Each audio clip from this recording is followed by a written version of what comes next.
Bonjour à tous chers mortels, c'est Dragmar, donc oui, mes excuses, je n'ai pas fait de vidéo hier, pour une simple et bonne raison, j'ai oublié. Aujourd'hui nous allons parler de Heroskill achat en ligne. Oui, j'essaie de passer à autre chose, hein. De toute façon on n'est plus à ça près, hein. C'est pas du tout dans mes habitudes. C'est un shonen aventure comédie fait par Eguchi Ren et dessiné par Akagishika et Masa. Alors pour l'histoire nous suivons Mukoda. J'ai choisi Mukoda au lieu de Tsuyoshi parce que je trouvais ça moins galère, finalement je vais galérer tout autant. Alors l'histoire nous raconte un jeune homme qui va être transféré dans un autre monde avec 3 autres personnes. Donc du coup 4 héros qui ont... Alors normalement ça devait être 3 héros qui devaient être invoqués, il y en a eu 4 qui ont été invoqués dans un autre monde pour sauver le monde des créatures maléfiques, le roi des démons, tout ça. Le gros classique ultime de ce qu'on a l'habitude de voir dans les isekai. Ça c'est ce qu'on aurait pensé au début, c'est pas du tout le cas. C'est juste le pitch de base qui dure 3-4 pages, qui effectivement t'y fait penser et après tu passes à autre chose. Alors du coup, les 3 héros en question, ils ont des pouvoirs de héros, sauf lui, qui n'a pas de capacité particulière, c'est-à-dire il n'est pas spécialement fort, que ce soit en magie ou en physique. Par contre, il a une capacité spéciale qui s'appelle achat en ligne. Ça veut dire qu'il peut acheter des trucs de notre monde avec la monnaie de ce monde, c'est-à-dire donc les pièces d'or, les pièces d'argent, les pièces de bronze. Et il va s'en servir pour se faire de la nourriture, des trucs du genre. Donc au début, voilà, il dit bon, moi c'est mort, je ne suis pas un héros, donc donnez-moi un peu d'argent et je me casse, je ferai ma petite vie tranquille. Donc c'est ce que le roi fait, parce qu'il veut pas s'embarrasser d'un mec qui sert à rien. Du coup il s'en va et il va payer une guilde, une guilde pour avoir des aventuriers pour l'aider à aller à un autre pays. Parce que là l'endroit commence à devenir trop dangereux à cause des démons, ce genre de trucs là. Pendant le chemin avec ces aventuriers, il va leur préparer différents petits repas par rapport à notre monde, chose qu'ils n'ont pas du tout l'habitude, parce que déjà quand t'es en aventure tu bouffes pas forcément des trucs chauds, tu manges de la viande séchée, du pain, des trucs du genre, enfin des trucs que tu peux emporter facilement. Voilà, t'as pas trop le luxe de te faire des trucs chauds en général. Là c'est le cas, ils le font.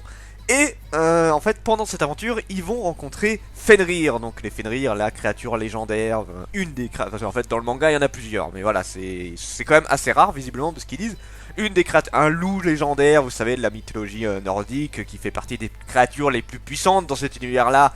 Visiblement, les rares bestioles qui seraient capables de tenir tête à un Fenrir, c'est un ancien dragon. Donc, bon, même dans notre univers à nous, c'est... Enfin, univers.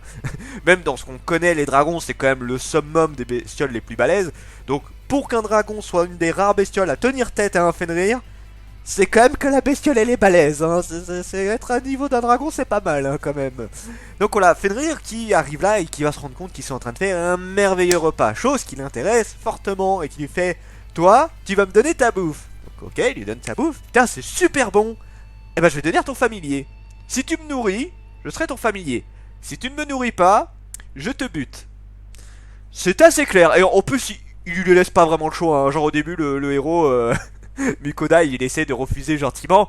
Le Fenrir lui fait gentiment comprendre que t'as pas intérêt à refuser. Clairement pas. Clairement pas. Donc bon, par la force des choses, il va accepter, il va avoir un contrat avec ce Fenrir qui va appeler Fel, ce nouveau petit surnom, parce qu'il doit donner un surnom au familier qu'il aura. Et voilà, cette Fel va le suivre dans ses petites aventures, et bien évidemment, avoir une créature légendaire avec soi, ça attire un peu l'attention. Hein. Arrivé à la ville, les gens ils vont avoir peur de lui, ils vont se dire mais c'est quoi ce bordel, qu'est-ce qu'il fout, enfin pourquoi il y a un Fenrir qui se balade tranquillement dans la ville, qu'est-ce que c'est ce bordel, voilà.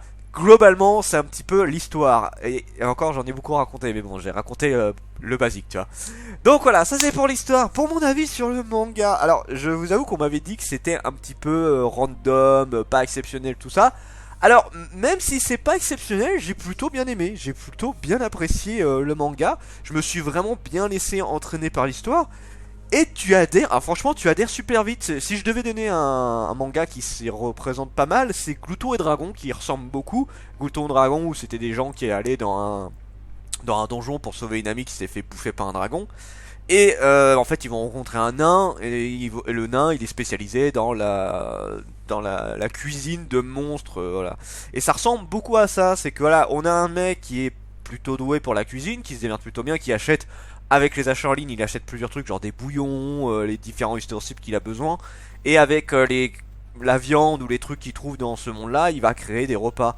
Et voilà, ça tourne principalement autour de ça. Donc on a une petite aventure parallèle, parce que là, toi par exemple, il vient de s'inscrire à la guilde des aventuriers et la guilde des marchands. Donc bon, maintenant à voir ce que ça va donner par la suite là-dessus. Mais vraiment, si on reprend Gloutou et Dragon qui est beaucoup plus avancé, ça reste excellent, hein, ça reste un manga qui est très bien, qui mélange les deux. C'est-à-dire que c'est la comédie de voilà, on se fait un petit repas peinard pendant une aventure, avec vraiment toute la recette, hein, t'as toute la recette pour, bon, ça nous servira à rien, mais c'est rigolo, toute la recette pour bouffer la bestiole. Et là c'est un peu pareil, c'est vraiment t'as tout le petit speech de voilà comment bouffer cette bestiole là. Et tu as du coup notre héros Eiffel qui est là en mode donne-moi à bouffer, donne-moi à bouffer, donne-moi à bouffer. Qui est, voilà. Et en plus bien évidemment c'est un loup qui est quand même assez balèze, donc il bouffe beaucoup. Je crois que là de mémoire il avait bouffé entre 7 et 8 kilos de viande. C'est pas mal, hein, ça fait comme un bro. Surtout qu'il veut manger matin, midi et soir, donc autant te dire que le machin va quand même être un petit peu chiant niveau bouffe, hein. Ça me fait penser à Black Company, le pareil, où le héros il s'était retrouvé avec un démon qui était ultra puissant, mais la bestiole elle voulait manger H24, et du coup ça lui coûtait plus cher en bouffe qu'autre chose. Ça me fait un peu penser à ça. Donc voilà, mon avis sur le manga c'est que bah, c'est pas exceptionnel, mais c'est plutôt original et plutôt sympa à lire. Je me suis bien marré à le lire, j'ai beaucoup rigolé en le lisant. Et en fait, c'est assez marrant. Alors, ça va vous paraître un peu bizarre, mais je compare un petit peu. En fait, je sais pas pourquoi, quand je vois cette relation, je vois un petit peu la relation de Gon et Killua, c'est-à-dire deux personnages très différents, mais qui, au final, s'entendent très bien, et ça donne un peu la même chose. C'est vraiment genre, Fel, je comparais ça un petit peu. Euh... Ah, en vrai, c'est dur de comparer les deux parce que les deux sont un peu pareils au fur et à mesure. Gon, il peut être instable et Hisoka, bien évidemment. Killua, c'est pareil. Du coup, les deux, j'ai l'impression de voir Alors, je sais que c'est un peu con, mais je sais pas, dans ma tête, quand j'ai vu ça, j'ai fait un peu en mode, c'est ça. Ou pareil, si tu veux prendre, t'as Zorazi Yoshidero avec Nefumi et Philo, la bestiole ultra balèze qui demande beaucoup de bouffe. Bref, voilà, c'est un petit peu le même délire, je m'égare un petit peu. Donc on va partir sur le potentiel du manga. Donc pour l'histoire, alors c'est un isekai extrêmement classique, mais seulement sur son début, c'est-à-dire que vraiment on a le truc classique, voilà, t'es invoqué dans un autre monde pour sauver le monde, et finalement bah c'est pas du tout ça qui va se passer, le mec il va faire carrément autre chose. Peut-être qu'avec Fenrir, enfin Fel, il va sauver le monde, on sait pas, ça c'est pas impossible, mais pour l'instant il est totalement pas dans ce délire là, donc on est quand même dans un truc très différent de ce qu'on a l'habitude de voir des isekai.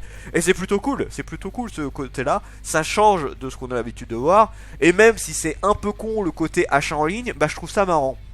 Après, comment ça va être exploité? Parce que là, pour donner des exemples, pour l'instant, ça lui sert principalement pour la bouffe. Mais si tu veux un autre truc, genre le sel, le poivre, les condiments, genre, vous savez, le safran, les trucs du genre, qui sont quand même des trucs, voilà, c'est notre quotidien, c'est pas quelque chose qui nous coûte une blinde, c'est quelque chose d'assez classique chez nous. Mais c'est une pureté qui est plutôt pas mal chez nous. Et dans ce monde-là, si on revient à l'époque un peu du Moyen-Âge, le sel, le poivre, tout ça, de très bonne qualité, c'était un peu plus rare. Et ça coûte une fortune, c'est quand même quelque chose qui est plus réservé à la noblesse, ce genre de truc là. Et du coup forcément ça intéresse les marchands. Donc genre je dis une connerie, le sel, il l'a acheté quelques pièces de bronze avec l'achat en ligne, mais le marchand est prêt à lui racheter genre 15 pièces d'or. C'est énorme. Tu vois le rendement de malade.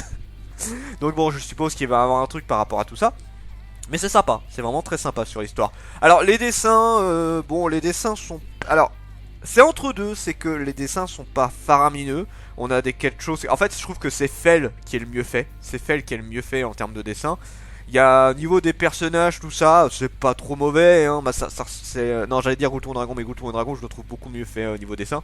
Voilà, on a quand même des dessins sur les armures, tout ça qui est pas trop mal. Mais alors presque pas de décor. Et ça, c'est le truc que je trouve vraiment dommage. Encore une fois, quand tu es dans du héroïque fantastique, tu ne peux pas te permettre de ne pas faire de décor. Et là, c'est vraiment dommage. Bon. L'avantage c'est que Fenrir il prend une bonne partie de la place et t'as beaucoup d'explications. J'aime bien aussi le fait qu'il y a quand même pas mal d'explications sur les guildes, ce genre de trucs là, ça c'est assez cool. Mais voilà, je trouve qu'il manque de décor. C'est le truc qui est un peu dommage, ça fait un peu de vide dans un manga qui clairement a moyen de faire en sorte que ce soit très rempli. Pour les personnages, bon là je vais compter que Mukoda et Fel, parce qu'en fait on a vu des aventuriers, on a vu d'autres, mais ça, c'est des mecs qu'on va pas forcément revoir. Donc pour ce qui est de Mukoda, bon, c'est le mec qui est un petit peu lambda, qui est un petit peu... Alors, peureux, ouais, après il a pas vraiment de caricature de la tapette de service, tu sais, en mode ah j'ai peur de tout, je vais mourir, tout ça. Non, il est prudent. Il est prudent, il est assez malin, il sait quand même qu'il a moyen de se faire de l'argent de ce genre de truc là. C'est le mec, je vais dire, assez lambda. Assez lambda, mais quand même avec un certain intérêt. C'est pas le préféré, c'est pas mon préféré, mais c'est un personnage qui est assez atypique. Et tu t'y accroches plutôt bien. Et tu as Fel qui a le truc typique de la créature légendaire extrêmement puissante qui serait capable de te détruire à pays entier en un claquement de doigts, toi tranquille.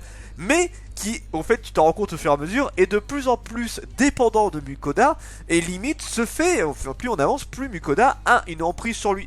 Involontairement, hein, c'est pas fait exprès, c'est vraiment que Mukoda est en mode, bah écoute, si tu veux que je te fasse à bouffer, tu vas chercher ta bouffe. Si tu veux que je te donne à manger, tu fous pas le bordel. En gros, il lui donne des petits ordres, et bah en fait, Fel est un peu obligé de le faire, parce qu'il apprécie tellement sa bouffe, qu'au final, même si d'un point de vue physique, d'un point de vue puissance, il est bien au-dessus de lui, il pourrait lui éclater la gueule en une fraction de seconde, il est dépendant de sa bouffe, parce qu'il adore trop sa bouffe, et je pense qu'il regretterait de ne pas pouvoir continuer à manger ces délicieux repas que fait Mukoda. Et c'est assez marrant de voir ça, t'as vraiment la puissance incarnée, et le mec tout à fait lambda qui contrôle une créature légendaire. Donc voilà, les personnages ne sont pas extraordinaires, mais très attachants et très intéressants. Je pense que... Enfin, très intéressants. Assez intéressant, on va pas aller dans le très intéressant, faut pas exagérer. Voilà, les personnages sont plutôt sympas, y a pas de problème là-dessus. Jusqu'où le manga peut aller, bah encore une fois c'est un peu difficile de le dire parce que ça peut très bien être dans le délire de Gluto et Dragon. C'est le meilleur exemple que j'ai, Gluto et Dragon, c'est vraiment dans la même branche que Heroski l'achat en ligne. Je pense que ça va être un peu dans ce délire là, c'est qu'on va aller dans un petit peu de la comédie, un petit peu de sérieux, un petit peu d'aventure, un petit peu de trucs à la con. Bref, ça va être un petit peu un mix de plusieurs trucs. Après, où est-ce que ça va se diriger? Parce que là le mec il est un peu en mode j'essaye de faire ma vie, je veux vendre des trucs, je veux voilà pouvoir vivre peinard dans ce monde. Il a l'air plus d'être en optique d'être un marchand ambulant, c'est-à-dire se balader à droite à gauche dans le monde pour découvrir ce monde. Et je suppose qu'il va avoir quelques péripéties, ce genre de trucs là. Mais en tout cas, le manga pour moi a un sacré potentiel. Je sais pas si, j'ai pas vérifié, en général je vérifie un peu, je sais pas si beaucoup de gens en ont parlé de ce manga là. Mais voilà, si vous avez aimé Gluto Dragon, vous allez aimer Heroski l'achat en ligne. Si vous aimez le Heroic Fantastic avec une touche un petit peu particulière, vous allez aimer ça, y a pas de problème. Ça reste un manga que je conseillerais fortement. C'était Dragmar et on se dit à la prochaine, chers mortels.